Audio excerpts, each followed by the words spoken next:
First நம்ம stove on பண்ணிட்டு அதுல நம்ம வந்து பேன் வச்சுக்கலாம். நெக்ஸ்ட் நம்ம வந்து கொஞ்சோண்டு கீ ஆட் பண்ணிக்கலாம். அதுல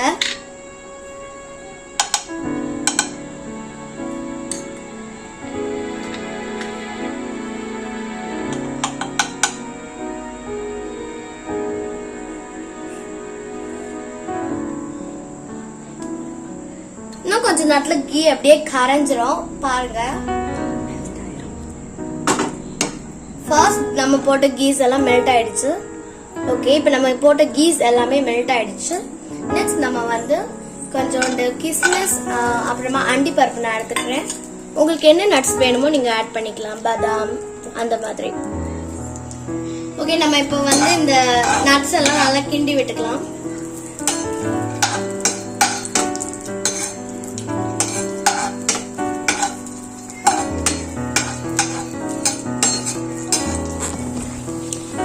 இந்த ட்ரை கிரேப்ஸ் வந்து நல்லா பலூன் ஷேப் வந்தோடனே இது நம்ம வந்து தனியா வந்து ஒரு பிளேட்டுக்கோ எல்லாத்தையும் டிஷ்ஷுக்கோ டிரான்ஸ்ஃபர் பண்ணிக்கணும்.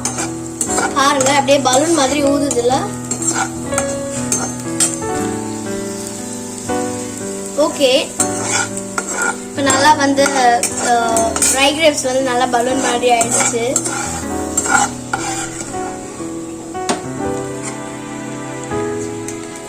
ஓகே, இது நம்ம வந்து ஒரு பவுலுக்கு ட்ரான்ஸ்ஃபர் பண்ணிக்கலாம். ஓகே, இப்போ நம்ம வந்து அதே கீல வந்து ரவா ஆட் பண்ணிக்கலாம்.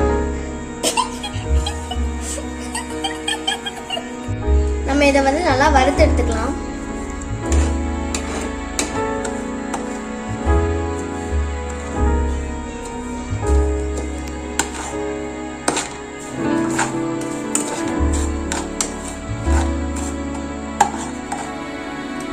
கோல்டன் கலர் வர வரைக்கும் நம்ம நல்லா வறுத்து எடுத்துக்கலாம்.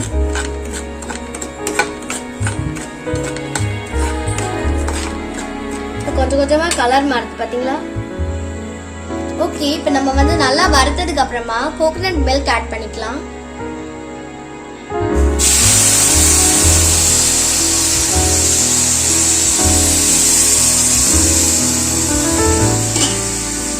நெக்ஸ்ட் நம்ம இதை வந்து நல்லா மிக்ஸ் பண்ணி விட்டுக்கலாம்.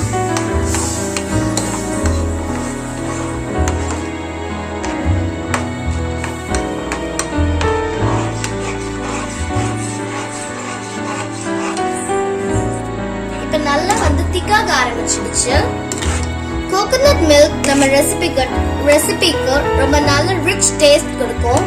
ஸோ நீங்க கோகனட் மில்க் ஆட் பண்ணிக்கோங்க. இப்போ நம்ம வடிகட்டின வெல்லமை அந்த ரவா அண்ட் மில்க் இருக்குல்ல அதுல ஆட் பண்ணிக்கலாம்.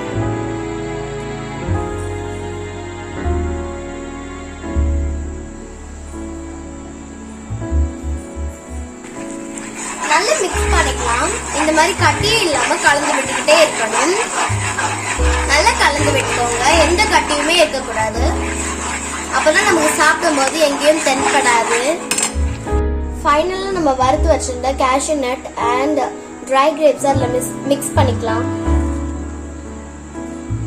நெக்ஸ்ட் அதை மறுபடியும் நல்லா மிக்ஸ் பண்ணி விடலாம்.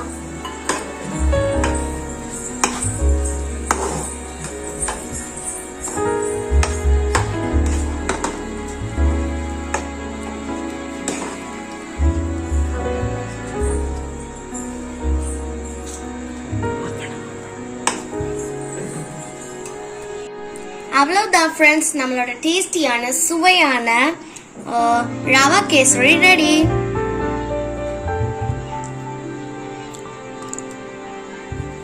ரொம்ப டெலிஷியஸா இருக்கு ஃப்ரெண்ட்ஸ். மறக்காம நீங்க ட்ரை பண்ணி பாருங்க. நெக்ஸ்ட் எங்க வீடியோவுக்கு மறக்காம சப்ஸ்கிரைப் பண்ணுங்க ஃப்ரெண்ட்ஸ். ப்ளீஸ் ஃப்ரெண்ட்ஸ் எங்களை என்கரேஜ் பண்ணுங்க ஃப்ரெண்ட்ஸ். தேங்க்யூ, பாய்.